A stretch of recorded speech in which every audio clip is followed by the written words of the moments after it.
Adamlar hamısını çək. Bu gün bildiyiniz kimi bir hardayıq. Bu günləri bildiyiniz kimi Danimarkadayıq.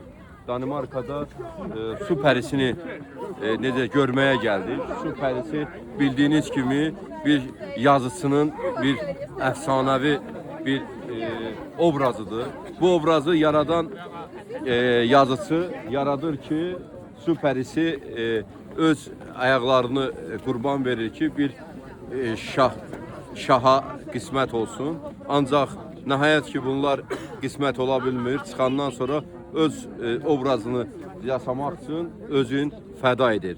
Ondan sonra burada da bildiğiniz kimi Danimarkada da minlərlə gördüğünüz bu insanlar durmadan her gün buranı ziyaret ederek, şəkillər çəkdirərək, şeirlər söyləyərək burada öz necə deyərlər, əfsanəvi sevgilərini burada həyata keçirmək üçün və onu ziyaret etmək üçün hər kəs gəlir buranı ziyaret edərək, gənclər foto çəkdirərək özlərinə bir qürur mənbəyi kimi və əfsanəvi bir istəklərini, insan istəyini göstərmək üçün bunları davam edir.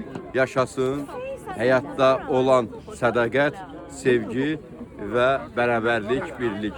Budur. Ancaq əfsuslar olsun ki, su pərisi öz bərabərliyinə çata bilmir. Ancaq əfsanəvi olaraq, yazılan nağılda olaraq özünü qurban verir. Onun üçün həyatda nə qədər sevgi varsa, nə qədər xoş günlər varsa, ədalət varsa, dürüstlük, düzgünlük, sülh varsa, əlbəttə su pərisi kimi qurbanlar da hər zaman olmaqdadır. Çünki bunlar, hər biri bunların özlərində yaratdığı, insanlarda yaratdığı bir obrazdır. Bu obrazla da bütün Avropa buranı ziyaret edir, bütün dünya buranı ziyaret edir və öz sevgilərin və öz bərabərliyini, birliklərini və görürsən videolara çəkərək burada tapırlar. Ne olsun? Bərabərlik, birlik hər zaman doğru olsun, dürüst olsun, düzgün olsun. Qoy bizim gənclərimiz də özlərinə bərabərliyi, birliyi özlərinə bir nişana kimi götürsünlər.